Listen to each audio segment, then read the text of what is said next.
All right. We're going live and we should be streaming now. Hopefully we are. I'm hoping that this is streaming now. But I have the one and only, without any delay, the king of kings, the master of the shooting sports, Jerry Miculek. What's going on, Jerry? What's going on? Oh, it's crazy out there. It's absolutely crazy. But I want to dive right in because having you on is just awesome. It's legendary. I've had, your daughter on. I had all the kids, so to speak, on in the sport. But now I get to have the master. I get to have the king of kings. This is really unprecedented times. It's really unique. But first we got to kind of go back. You've done so much in your career and so much through the years. Do you ever stop yourself and pinch yourself and wonder like how you got to this point and how you got to where you are? It's kind of serendipitous.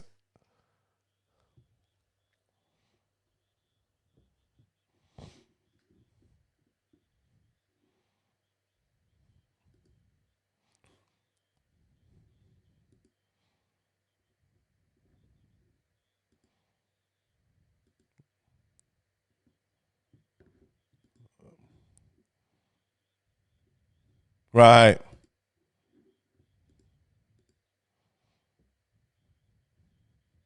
Yeah, and you'd rather be lucky than good, right? That's the age old saying. You'd rather have that happen for you. But you've done so much in your career that you'd like to say you've seen it all. And then this corona thing hits, and now all industries are really rattled in so many ways. And I know you even had a quest to get back into the States. So I think everybody would love to hear from you in terms of what you think in terms of match play and how this year is going to play out, and what advice you would give to shooters out there and guys out there trying to figure out what the next steps are and where this is going to all go. Yeah.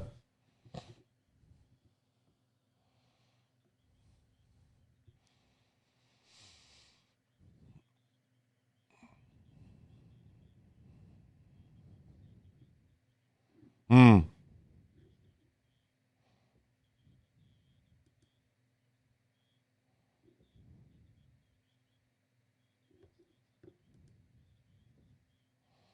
Right.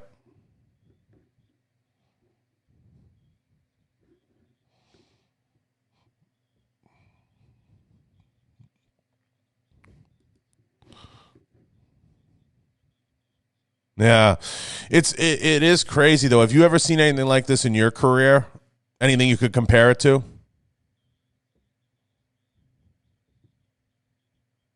Yeah.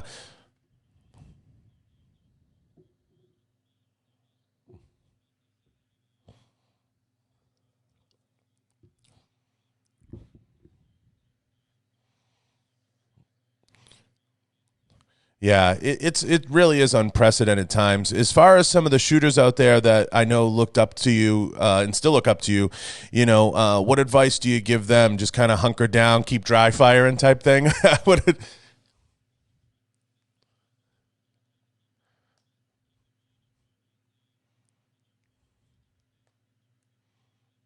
Yeah.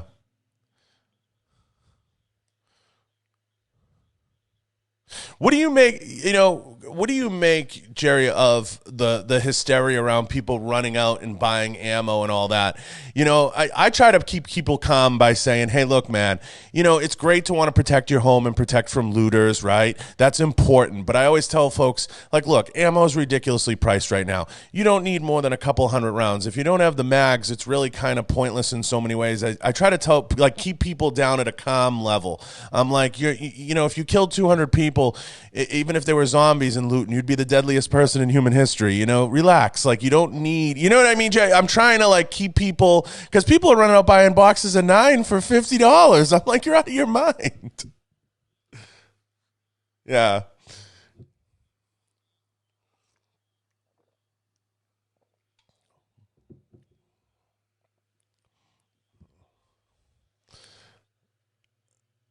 Right. We all prep in our own way. I think it's just, I'm trying to, Yeah, we all prep in our own way. I'm just trying to keep people a little calm and maybe not have them upset the piggy bank too much. Go out and buy 200 rounds or 300 rounds. You know what I mean? You can't put a price on that, but you don't have to get crazy. It will pass. This will pass. This isn't. This will pass. It's not a situation. We will have plenty of ammo, but it has been a run on the industry. I've been talking to a lot of folks, as I'm sure you have, and we've seen an incredible run on the industry. But I am trying to tell guys, don't go too crazy. Buy a few things. Don't go too crazy, because the prices right now are going to be insane, and they're starting to get insane out there. Yeah, it's only going to get worse. But it's a great time to reload, like you said. It's a great time to take a little time and work on your gear. It's an awesome time to get maybe some of the accessories or holsters or things that you wanted to set up your rig with that you haven't maybe set your rig up with, and stay in the house and dry fire and practice and do the different things and work on all that stuff. I mean, I think you're absolutely right. I think it's a unique time to have a lot of ability to do that in the home and work on those things and reload. Reloading's awesome. I mean, to get there with the press and just spend a few hours cranking out some ammo, if you have the means and you got the powder and primers, by all means, it's a great time to be cleaning brass. The daddy dues. I want to ask you, because you have really one of the most remarkable careers in shooting, and this is a topic that you've lived through these periods, and you've been so successful at them in so many different ways. How did you seamlessly do the transition into social media? Because I know Lena's so good on social media. She does so well. She's so outspoken. She's so energetic. She has so much energy. Was she a huge help? Was John a huge? How did you make this transition? Because you've done well in all the spaces where guys have struggled.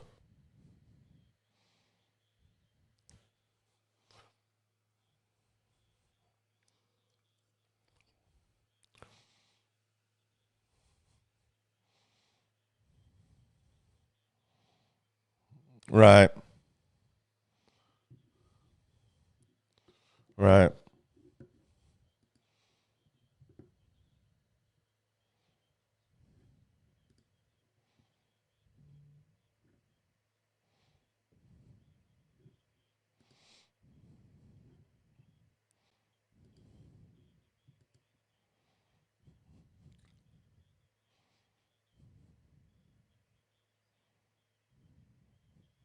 Yeah. Every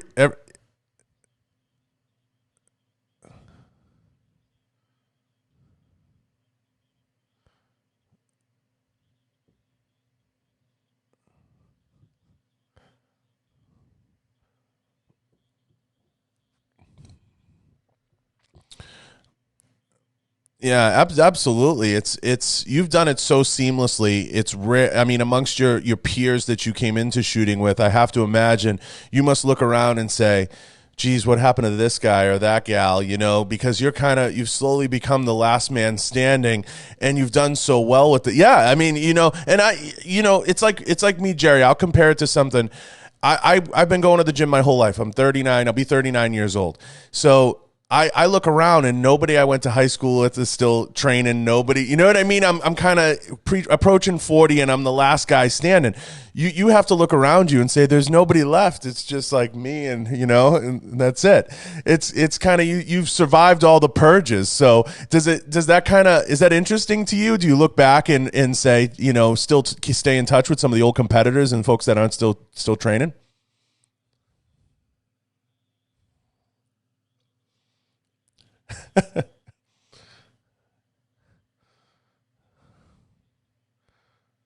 Right. No, I got you.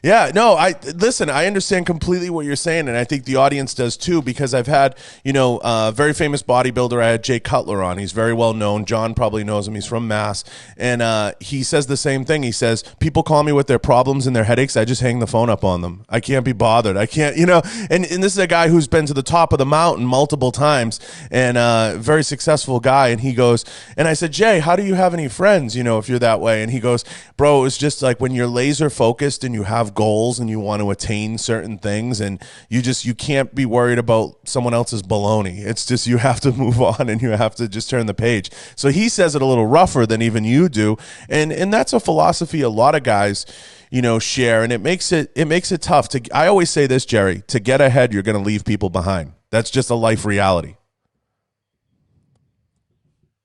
No.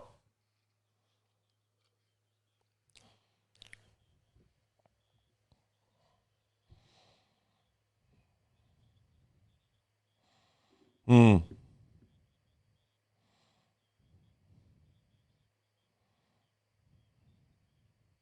Yeah, no, that's absolutely. Uh,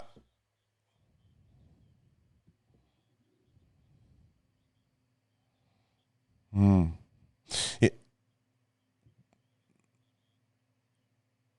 Yeah. Oh, yeah. Do you think coming out of this, a lot of people, this will change? Because I went by JJ Racaza's gun shop the other day. I was shooting the breeze with them, picking some stuff up, and they said, tons and tons of folks that aren't normal buyers have been in to purchase. Do you think this might change the outlook a little bit of some purchasers? I think it may.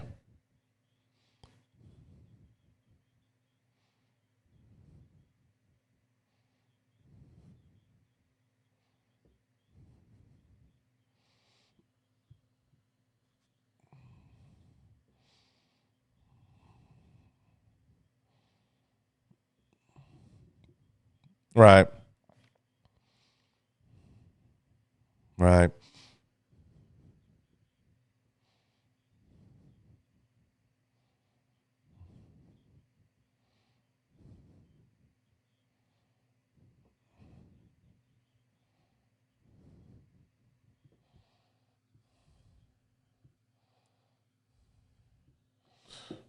Yeah. That's lost.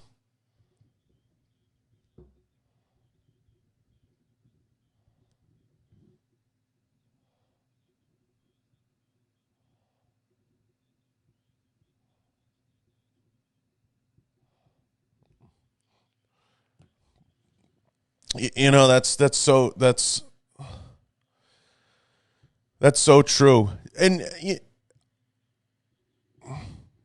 I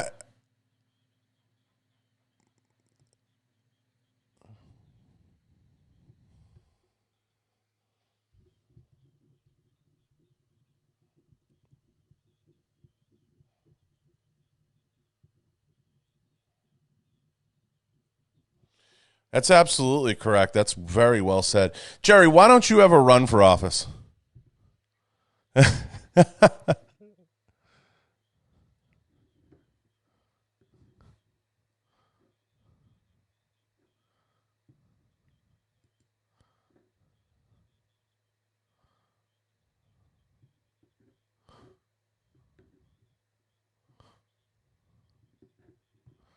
Right. Yeah, that's true. I wonder sometimes if some of these movements like you see good friends, mutual friends like Di Mueller's been on a few times. You see some of these friends that have started up. If it's enough, is it enough? Just does somebody who's been a beacon in the industry for so long, like yourself, need to step up, or somebody else need to step up and actually run for an elective office and start to educate some of these folks on some of the things that they're doing? Because you and I both know a lot of the laws that they pass, Jerry, they don't even know what they're passing. They don't even know what it does. It's a button. It removes a switch. You know what I mean? They don't even know. And I've been vocal about this on the show. I've talked about it before. And I had a congressman on. I had Lance Gooden on. I told him. I said Lance, respectfully, the laws that half of you guys pass, you don't even know what you're passing. And he goes, no, you're right. They don't even know what they're doing. What's your take on it? Mm-hmm.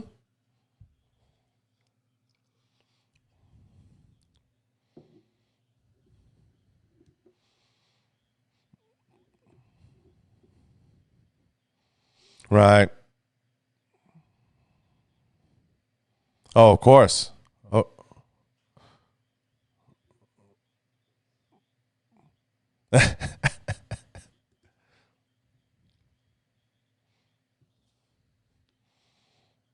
no, absolutely, absolutely. I have to. I have. Yeah, no, absolutely.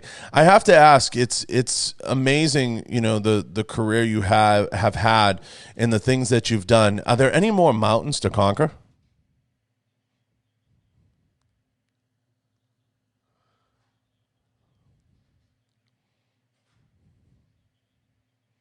Hmm.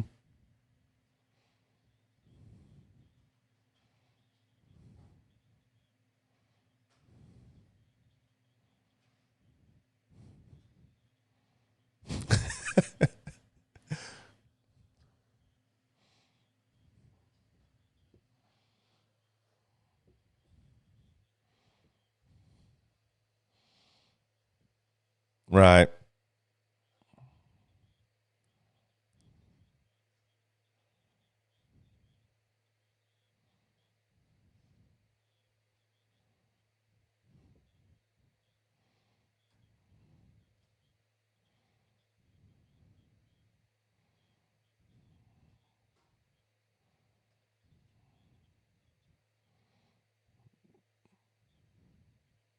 I do, totally. Totally.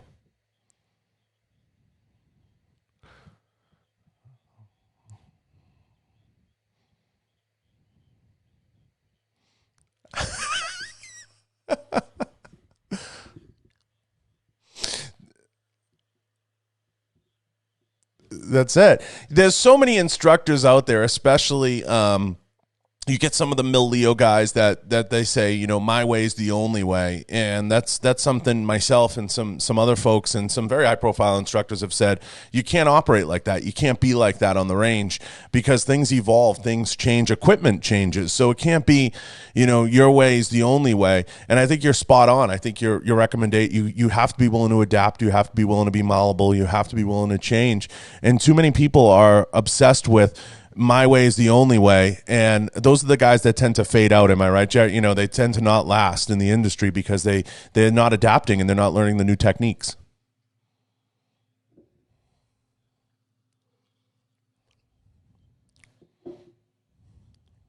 Hmm.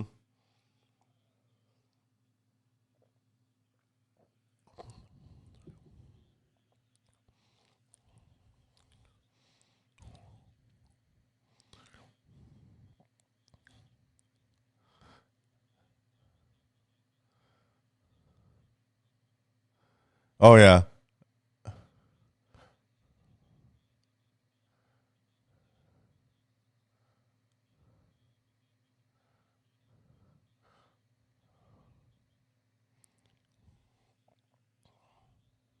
Oh yeah. Absolutely.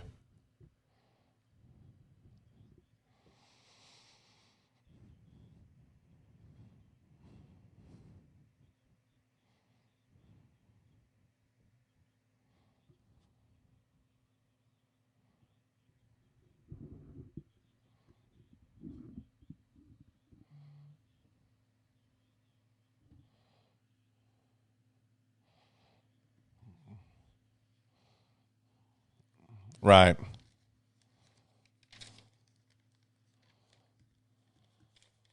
Oh yeah. Oh yeah.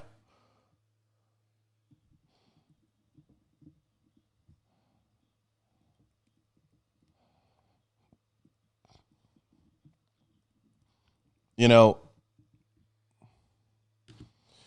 and there's such a good crop of good young guys out there. These young little Thundercats out there like JJ and Shane and all these whippers. And to them that are listening, you guys are whippersnappers compared to this guy.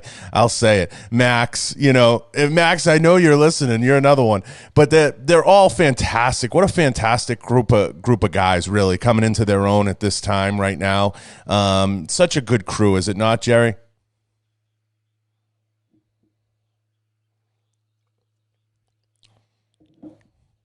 Mm.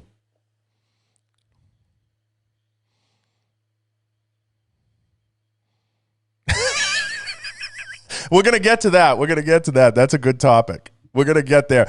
I want to ask, but staying on the competition tip before we get to sponsorship, I've been outspoken about this because I'm a huge advocate of you guys. I love shooting sports. I love training. I love all those things. And I truly think, I've said this 100 times, Jerry, if we were playing baseball, you'd be a multi-millionaire. You'd be a gazillion. You know, if we were racing a car, you'd be a gazillionaire.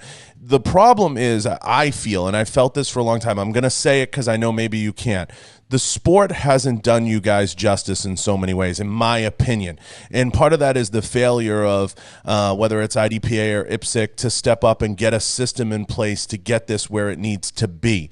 How do we fix it, in your opinion? How does it get, if you're the boss for a minute, I know it's a tough topic, right? Because you've been such an ambassador of the sports for so long, but I say this respectfully to everybody, NSSF, everybody involved. How do we fix it?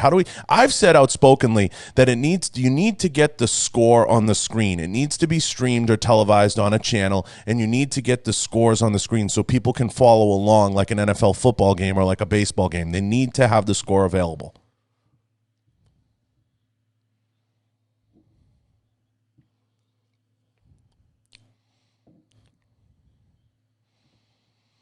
No.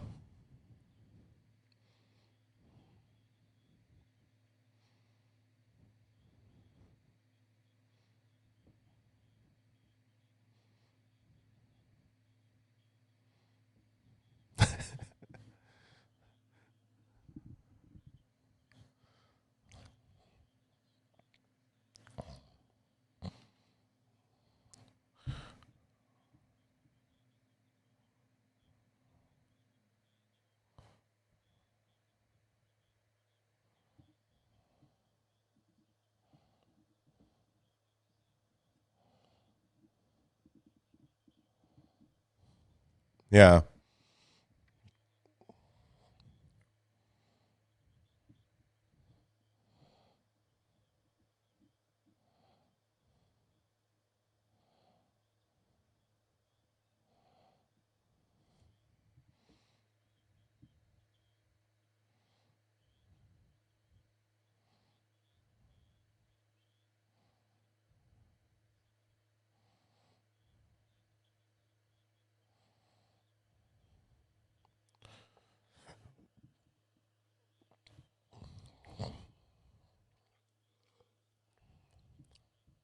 I know what you're saying.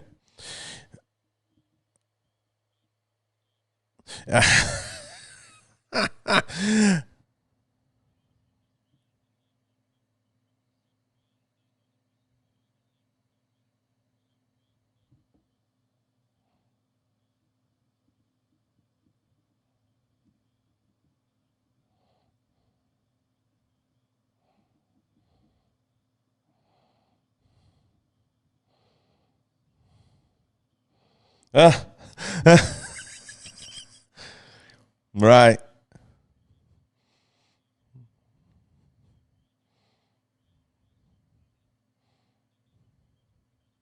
That's true. That's very true.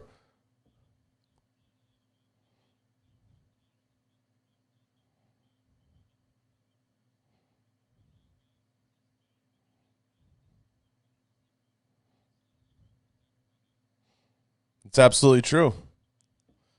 No, it's hunt or be hunted.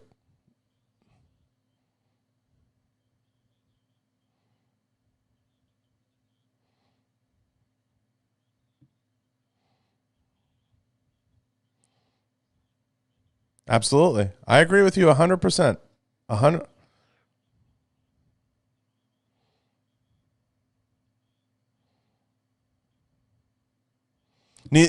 Neither do I.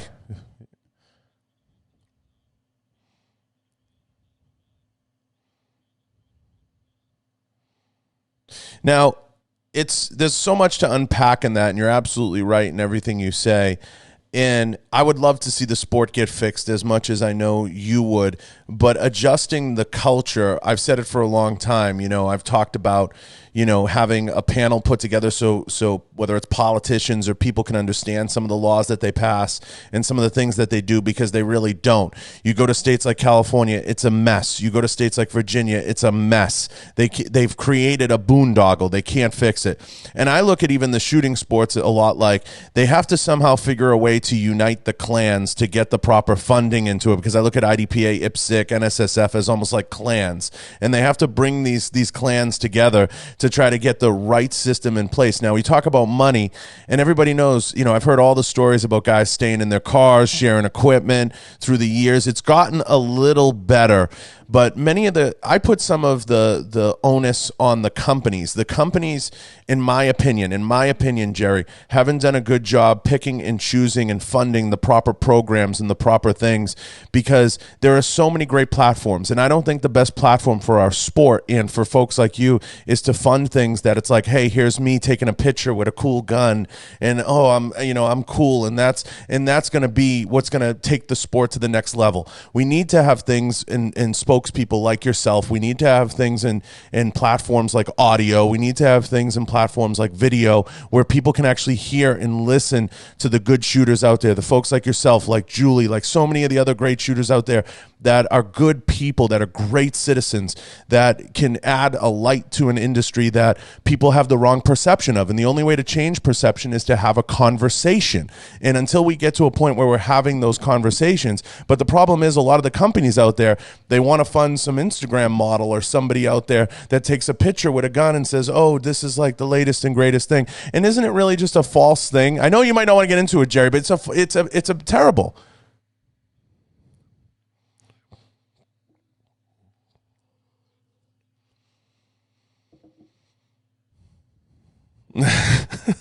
And you need it, but I think they went too far with it. I think they've supported it and funded it to a detrimental level.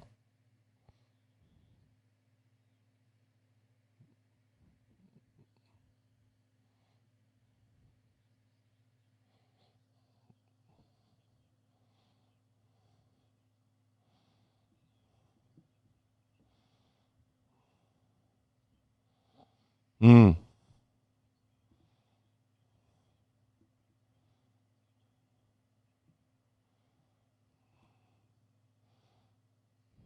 Mm-hmm. There's a lot of that.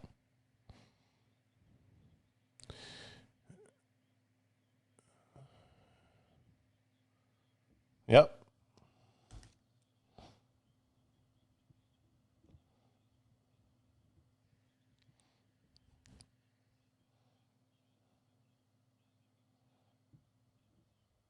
Yeah.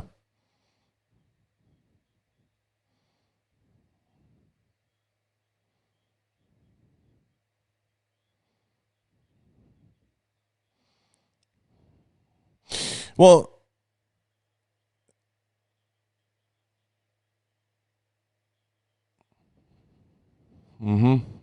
you're right. No, you're 100. And I said this, I was on Twitter the other day and I was outspoken about it because I have no filter like you.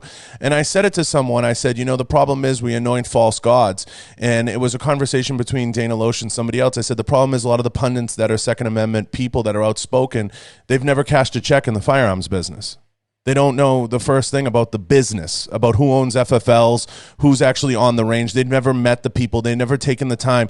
They don't know the people. They're just out there writing a book. And I said, it's nothing against an individual. I said, but they've never cashed a check in the firearms business. They've never worked for a firearms manufacturer. They don't know the first thing about the supply chain, about the people involved, who owns the FFLs, who the shooters are. They've never walked the ranges. And I said, that's part of the problem. And I said, part of the problem is when they anoint these people as the spokespeople of the industry, and I know what you're talking about, the photo people and everything else, they're not accurate depictions of what the industry really is.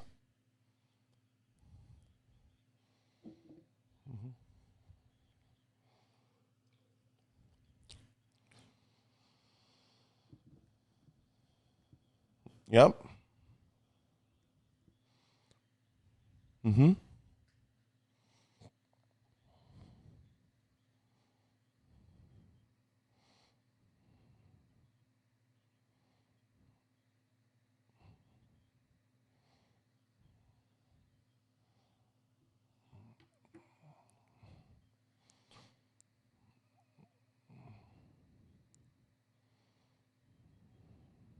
Right.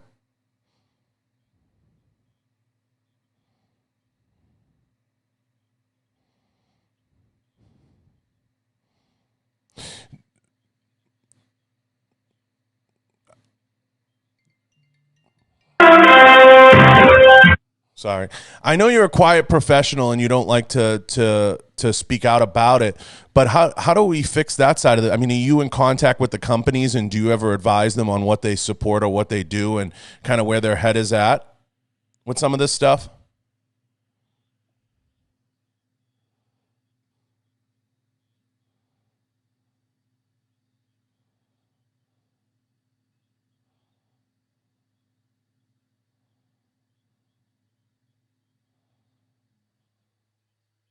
Yeah. Yeah, you got to, it's all a balance. I totally understand. Now, one of the big things is where it's going and where this all comes to a head. Do we get national reciprocity? Do we, where does this go? How does this unravel, not just for shooting sports, but for the FFL owners and for the gun industry? Where does it go in the next 5 years or 10 years, Jerry? Where do you see it?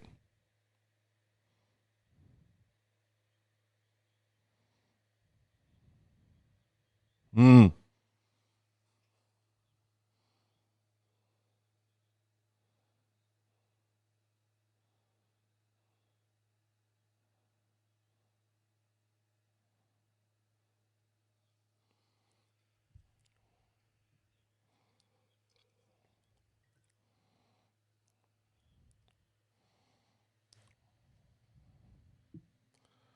right. No, absolutely. I think that is going to be a huge wake up call. And I think you'll see people who are on the fence about ownership, maybe the topic of the Second Amendment or firearms, and be a little bit more outspoken, be a little bit more. One of the missions of my podcast has been not just to get the pro shooters on and get a voice behind our industry, which is something that means a lot to me. Getting folks out there and talking to a greater platform, because I feel audio is one of the most important. But I've felt for a long time there's a lot of people out there that are very quiet about being supporters, and it's good to give them a platform that's casual, that they can come on and talk about it. And I think it's about getting a conversation to the forefront, because I looked around our industry and I feel one of the large failures, we talked about marketing, we talked about the sport, has been the failure of companies to invest their time, money, effort, and energy into folks that are great voices in our industry and are great leaders and ambassadors that can push the topic the way that you are right now, and the way that we're having a conversation about the reality of where we are, where we want to go, and where we need to be as a group and as a team.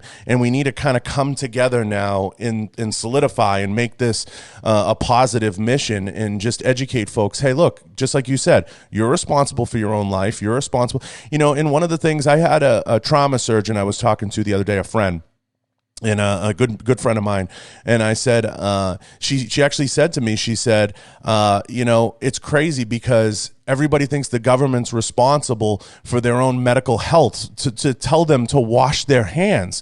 She was like, it's insane to me. And this is coming from a person who's a trauma surgeon, and she's right in the heart of it in New Jersey. And I thought about that for a minute, and I said, you're absolutely right. I said, you need a podcast or a show, so you can start to bring this topic and push this topic, because we're so quick to turn the TV on and say, oh, tell us what to do. Tell us, what are we supposed to do? Give us a check and we'll fix it. And you're laughing because it's right, Jerry. You know what I mean? It's crazy.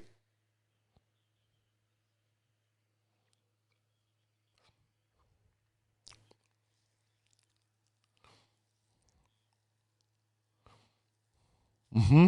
Mm-hmm.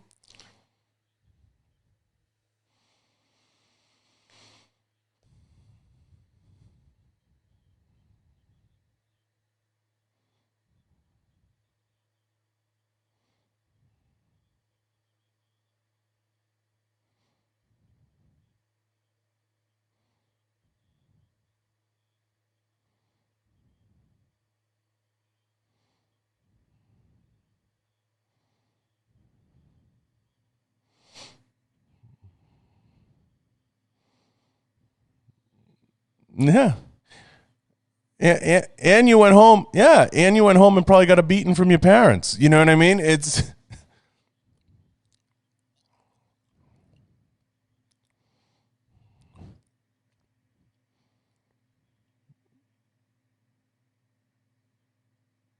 Yeah.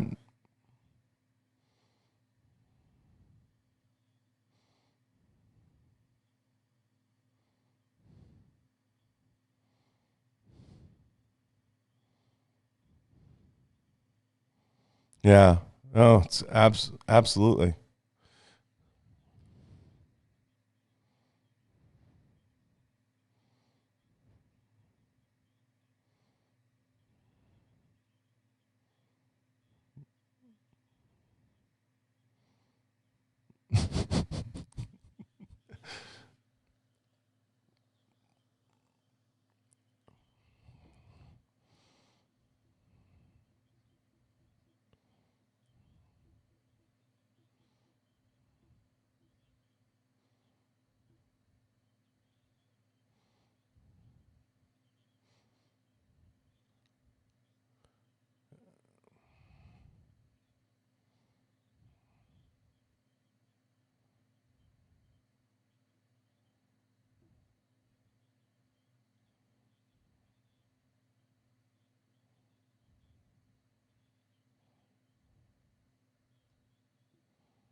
Yeah. They're going to arrest you.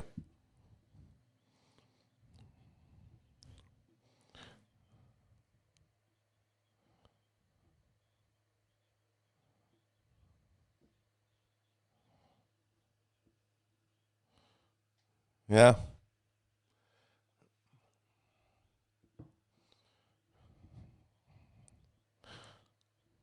Yeah. It's funny. It's funny you bring that topic up because I had Bruce Cardenas on the show. He's the former, Quest Nutrition's $1 billion nutrition company. He was former LAPD, former Marine Corps, and he said, he goes, how I got started shooting and was my school custodian used to run the class, and he goes, he used to take us shooting and then take us to McDonald's after, and he said, you say that today and people will think like he kidnapped us or something, but he said that's how the program worked at the school. The custodian was a coach and coached him on how to shoot, and this was in New Jersey.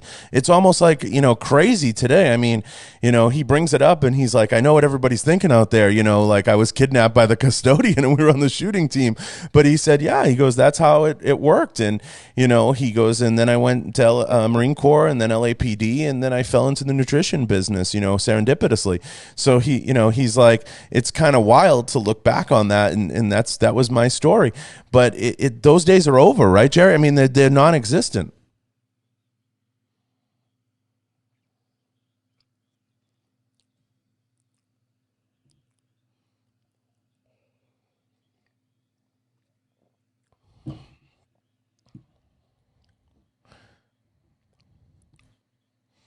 Hmm.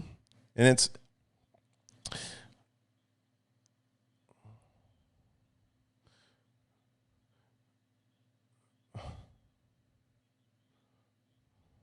right.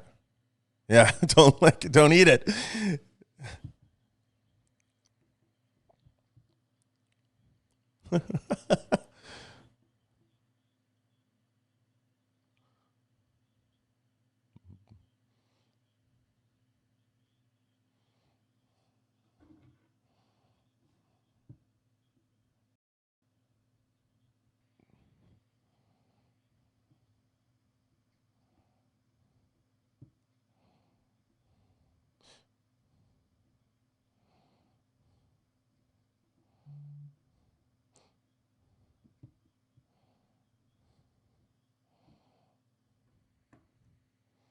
Right. I've been through that a couple times this week with people scrambling coming to see me.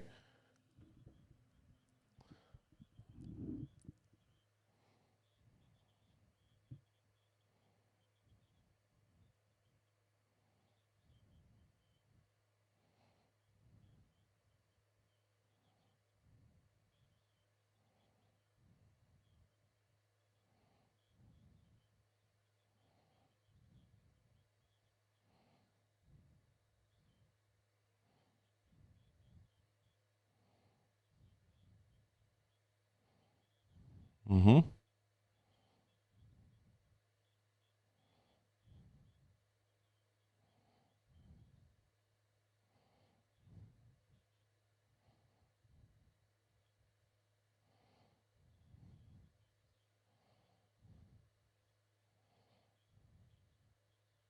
Yeah, no, you're absolutely right. Now let's jump to a funner topic for some of your listeners that may be interested, because you brought up earlier, a guy says I haven't bought a firearm yet. How do I get a sponsor?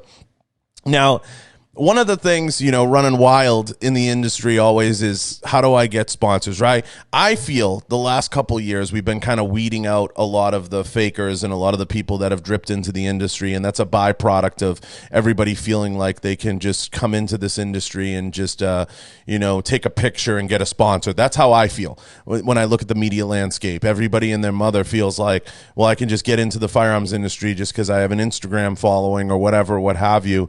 And I feel like the marketing departments and the companies have been doing a little bit better job weeding that out. Not the best job, but what advice do you give to people that come to you and they say, Coach or Jerry, I want to get into the firearms business, or I want to be a competitive shooter and make some money? Do you tell them, don't get into it, go now? Or do you say, this is what you got to do? Or, what's your approach to that? Do you give them homework? Do you send them home?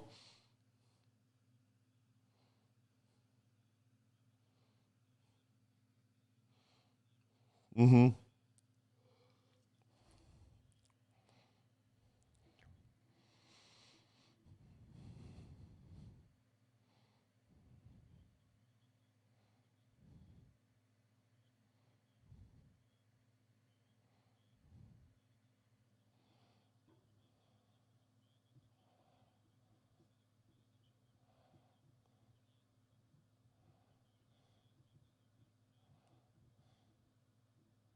Yeah.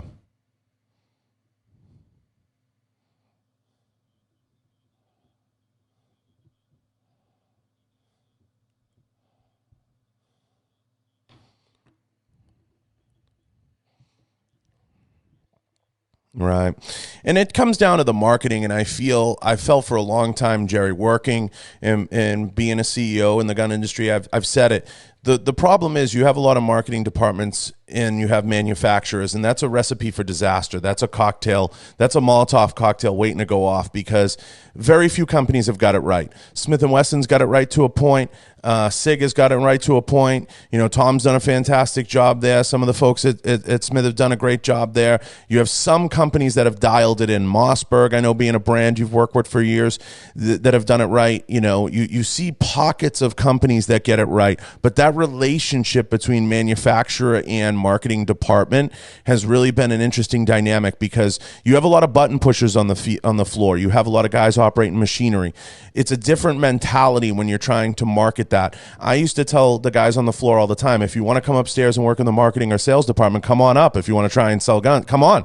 The door's right there. Come up anytime and pick up a phone. If you want to try to market this stuff, come on up. We'll educate you. You're welcome to do it. There's a different dynamic in the room, and it's a very difficult balance. It's a very hard yin and yang.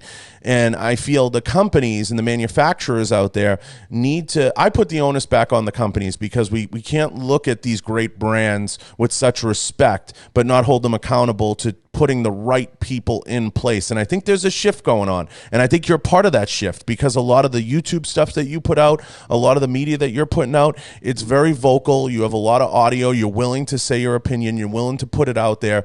And it's not just about the training. It's about Jerry's world, really, how he sees it and how he sees things playing out.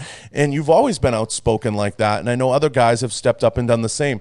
Do you feel that that's the way it's going, into a little bit more of an audio focus and getting away from just the glamour shots a little bit?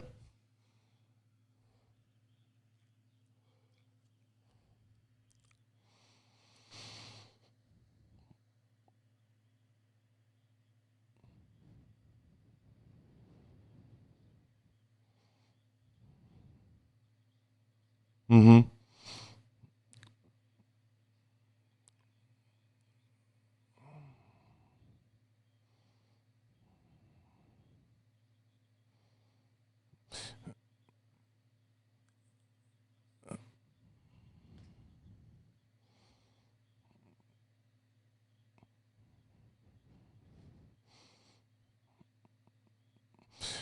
Yeah, no, you're 100%. And I felt for a long time we have a lot of great voices in the industry. Like I look at Lena, who I spent an hour and a half talking with on a previous podcast, and you see her energy, her love for the sport come out in everything that she does, and she's just a regular person. And I think getting that to the forefront is really important. You know, getting people to open up and talk and have the conversations is what's going to elevate the sport that much more. Having folks like yourself have a conversation with people and educate them with everything that you just said, it's very hard to beat that back, because you're right. Everything you're saying is accurate.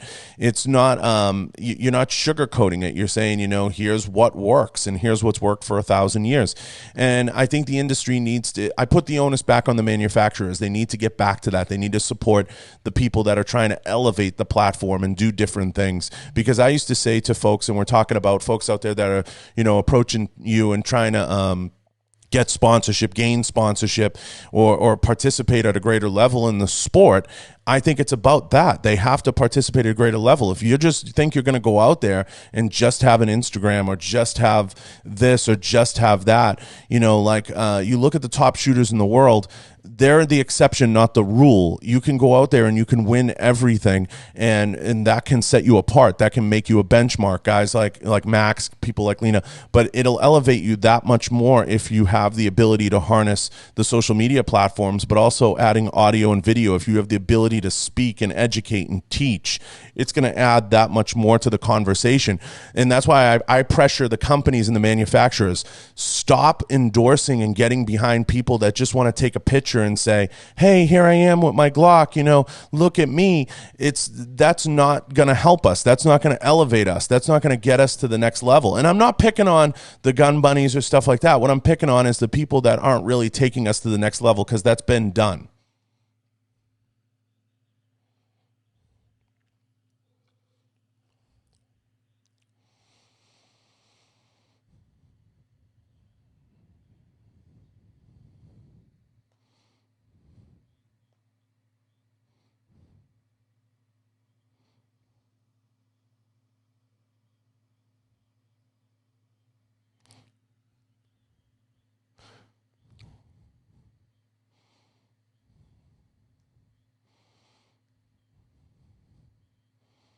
Mm-hmm.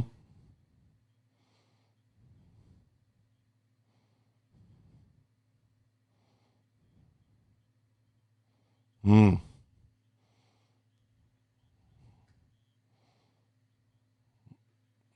Mm-hmm.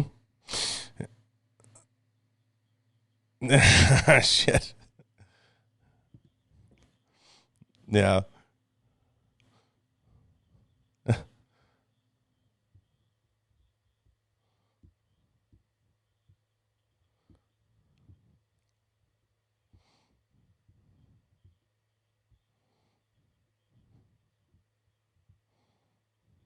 Mm-hmm.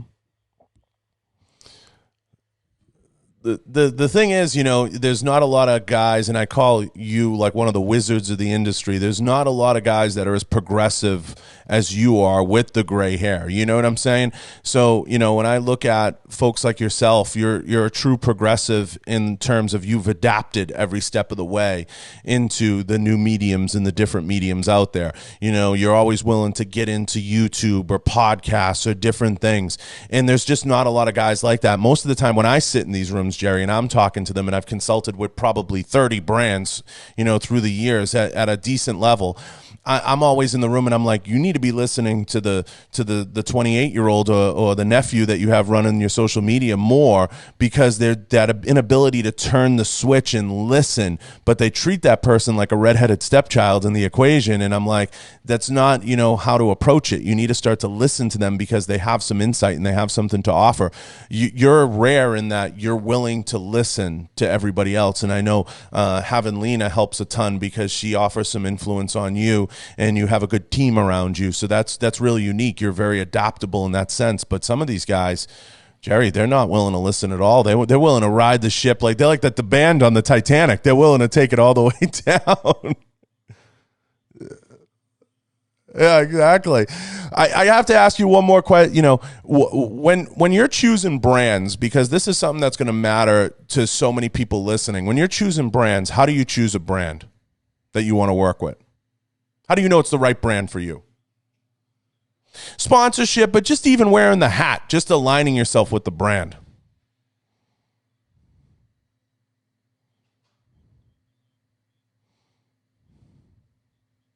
Mm,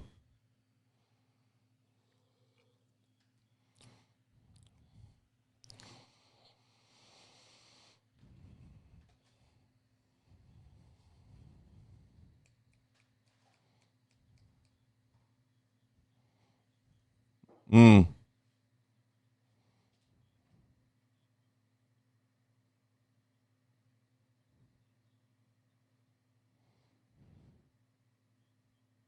yeah.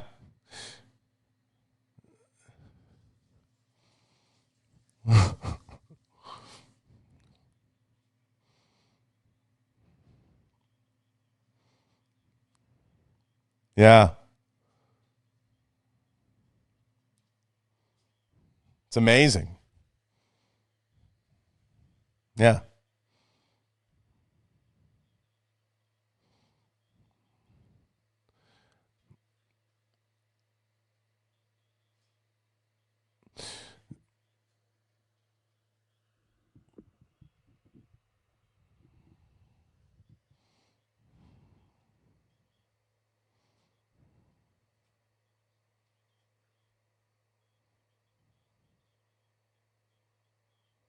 Mm-hmm.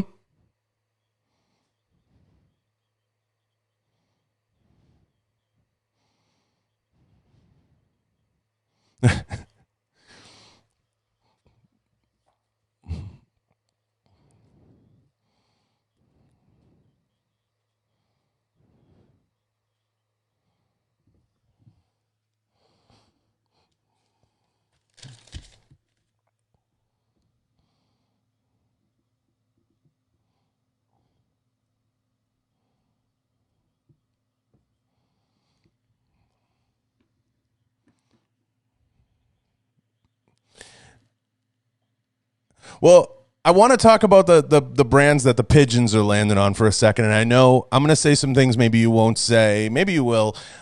You went to SHOT Show recently. We were all there. I passed by you and Kay, but I was with Lena.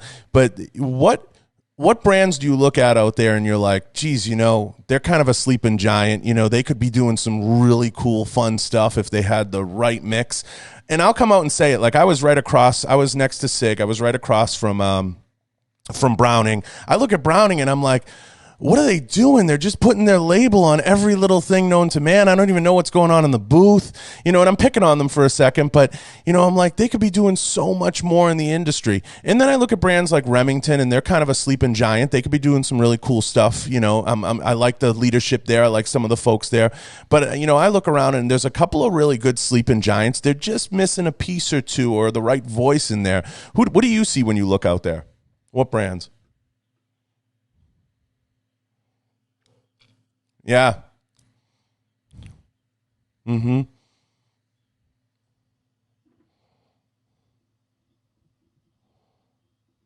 Colt.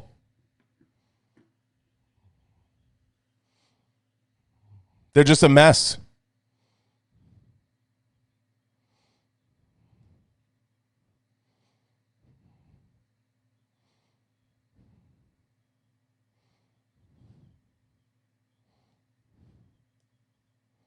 Mm-hmm.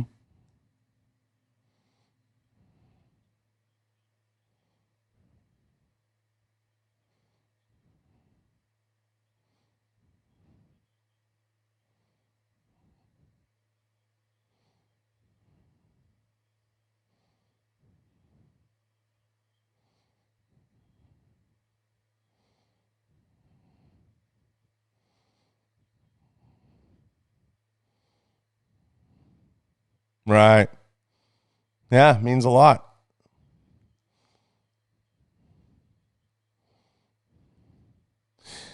Yeah, I had a really good friend ask me. They said, "What and I thought about it. They said, "What company do you look at?" And they could make the most impact, but they seem to be missing the mark. And I said, I spent the entire show across the way from Browning. I look at that brand and what that brand means and what it stood for in the gun business for so long, and I just see them as like trying to throw anything against a wall and making it stick. And I'm like, they're such a powerful name in the industry, and I feel like they made some.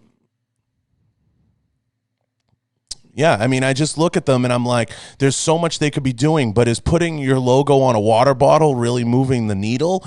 I feel like it's just selling out licenses and there's no real end game in mind. And they also made big bets in the big box stores that didn't necessarily pay off per se in terms of moving the brand forward necessarily. They made it mainstream. But I walked that booth, Jerry, and I got to tell you, I'm like, are they selling clothes? Are they selling ammo? Are they selling guns? Like, I'm confused. Are they selling everything? Who's running the booth? And, I'm like, what's going on? There's no, you know the brands, you know the players. When you walk in certain booths, you walk in Smith& Wesson, you see Julie, there's, not just 40 years, there's 100 years of shooting experience and expertise in that booth. And it's just fun to talk and rap with you guys. And you're just hanging out. You go in Mossberg, I see you, I see Lean, I see Kay, I see you know what I mean? There's a family feel to it, right? You feel at home. You go in Sig, you see Tom, you see, you just see the crew. And it's just so much you can absorb from them, and they're always willing to take the time to talk and rap and spend some time with you. And then you go in some of these booths, and like you said, they're just missing that thing. And Colt is one of those. It's just missing that thing.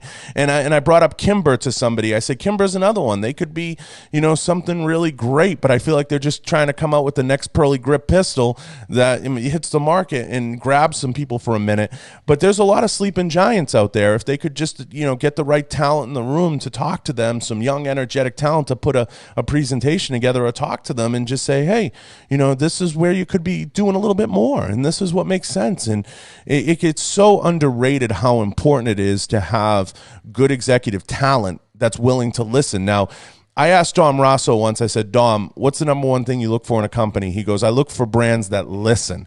And that hit home with me. And JJ Ricazza, I said, why did you choose working with Beretta? And he said, they were willing to have me out and tear the pistol apart. And I thought that meant a lot. Like, I sat back and I said, geez, that's meaningful. And I know that that's something that's near and dear to you. They got to listen. They got to be willing to let you come in and use the 40 years and tear into stuff. And do you feel that some brands are just not willing to do that? Mm-hmm. They can run out of water bottles, Jerry. Mm-hmm.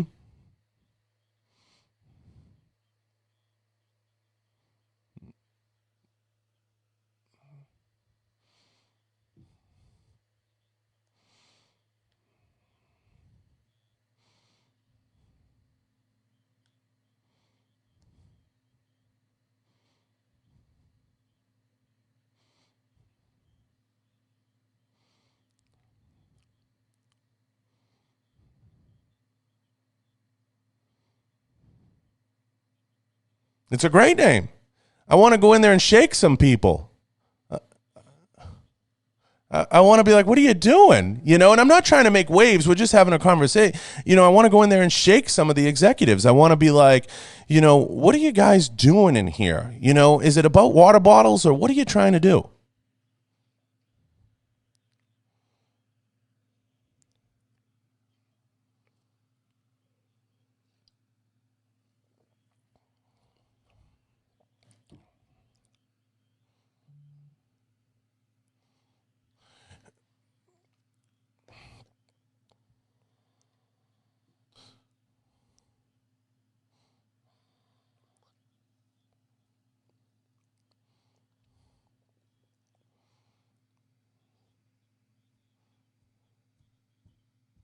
And I might be naive. I've been in this business 10 years, 10 plus years. You've been in it for forever.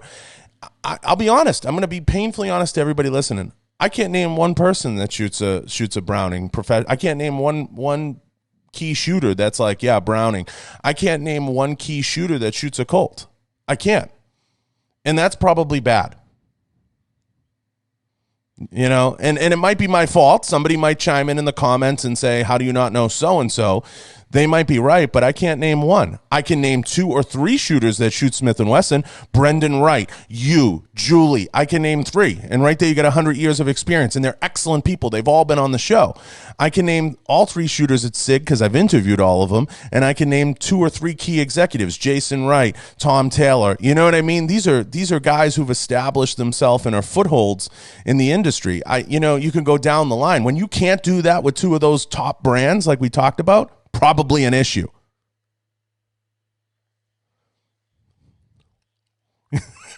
He's odd.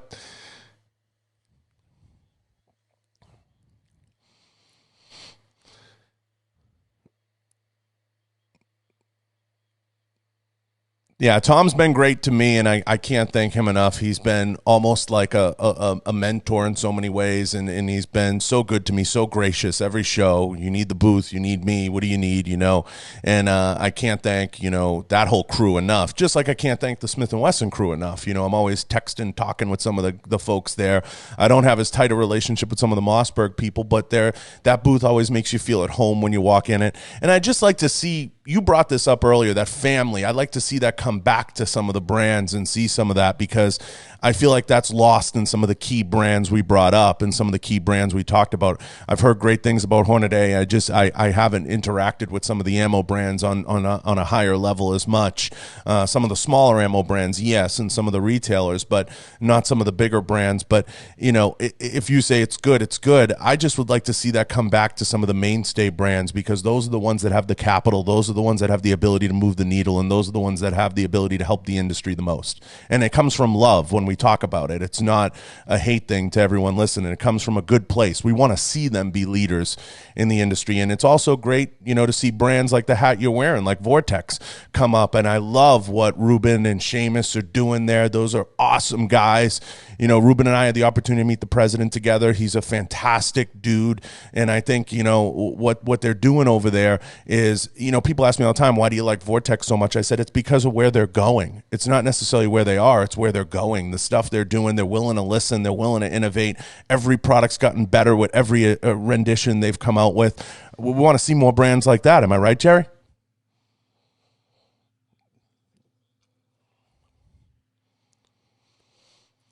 Mm-hmm. Mm-hmm. A Texas contract. Yeah.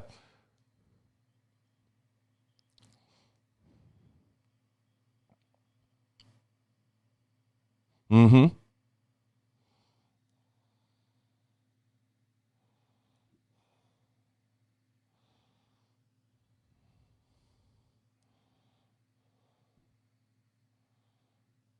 Mm-hmm.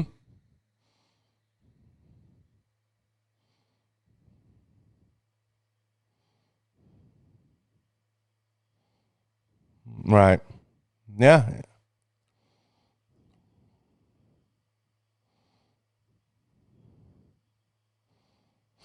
And they were one of the first to push that warranty, 100%. You send them something back, they're giving you a brand new one. They were the first to really push that, and that's a huge, huge point. And I have so much respect for the crew there, and they're always eager to help. There's never a time that I've reached out to any of the folks there, whether it was, Ruben directly or Seamus or any of the guys there, Travis, and they haven't been willing to be like, hey, what do you need? How can we help? How can we, support whatever it is going on? So it's so nice to see companies like that come into the fold and come into the mix and be so supportive of not just the shooting sports, but the folks around the sport. And everybody knows it's, it's not necessarily always about where the brand is now. It's where it's going. And I've been outspoken about this, and Ruben and Seamus know it. When Vortex got into the game, 10 years ago, they were looked at as like the Hyundai. Now they've kind of become the one guy, you know what I mean? And yeah, that's important, and you're with them every step of the way. Like you said, they listen to the 40 years experience, they build, they grow. You offer them some insight. You say, hey, you should look at this, or hey, you should source that. And they start to get better. And that's what's really important. That's what matters. Have you ever worked with, and you don't have to name them, have you ever worked with brands that just don't listen and you just got to kind of walk away?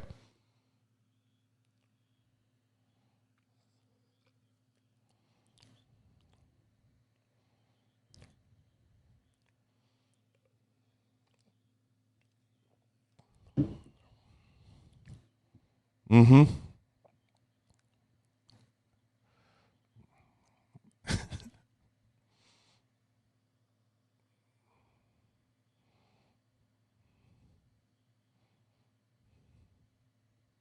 Yeah, it's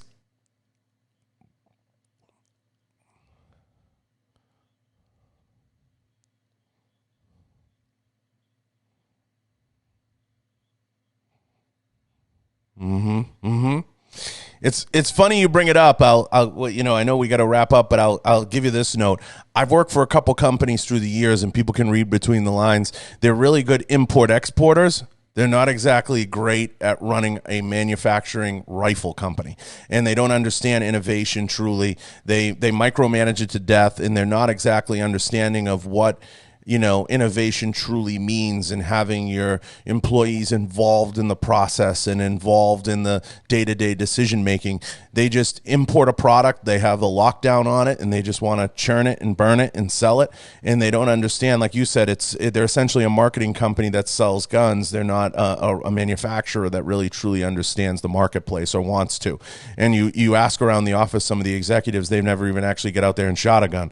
And that's part of the problem too. They've never got out there and actually used the product and don't know the first thing about it and about the industry, because they've never walked the ranges, walked the floors, had the conversations. They just want to sit in the back and put a suit on.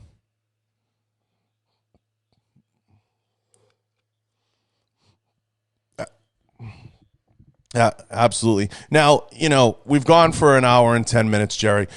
I have to say it, I can't, number one, I can't thank you enough. I can't thank you for spending the time. There's no way I could ever repay you. You are a legend in the industry. It goes without saying. And I know you're a humble guy, but I have to say you're one of the last men standing, so to speak. You've established it's true. I have to say it because not enough people say it to you. You've established the benchmark. You've done so much. You were doing Guinness Book of World Records before anybody else was. You were setting the tone, and you've really become one of the guys that walks the walk and talks the talk, and you've done a fantastic job. You've been a mentor from afar to not only so many people, myself included, and I can't thank you enough for what you've done for the industry and what you've done for the sport. And I just hope, whether it's John in your back office or Lena, they get the microphone in front of you more and they get you talking, because I think you should run for office. I think you should have a podcast. I think you should get out there and speak more.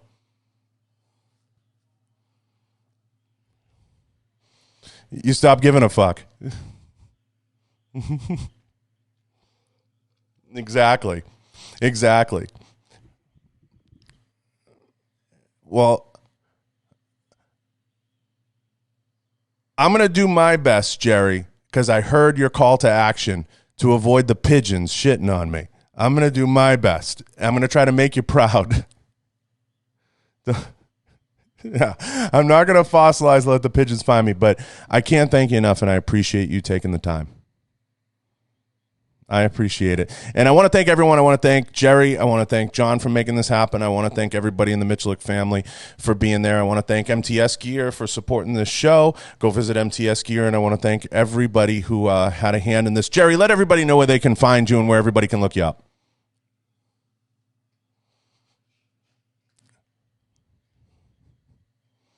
Yeah, I'll put the links down below for this episode for everybody to go check out Jerry. Everybody knows where to find him. He's not exactly a secret in the industry anymore. So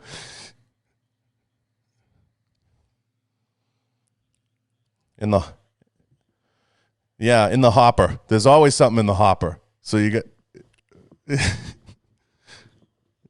Exactly. And until this corona thing dies off, there'll be plenty of places to find Jerry. He's at all the shows. You can always find him, moseying around with Kay. So go check him out at the Mossberg booth, at the Smith&Wesson booth. He's always bouncing around between those two. And occasionally you can find him in the Hornady booth, and maybe in the future in other booths making appearances. So don't hesitate to go to the shows. I know you're so easy to approach. Many a time I've come up and just shook your hand and kept on moving, because I know you see 1,000 people at the shows, and I know it's a pain in the ass sometimes.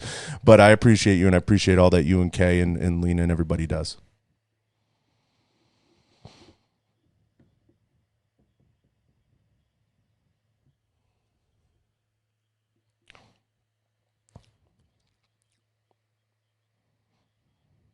And I appreciate you, and I appreciate everyone who made this possible. We are out.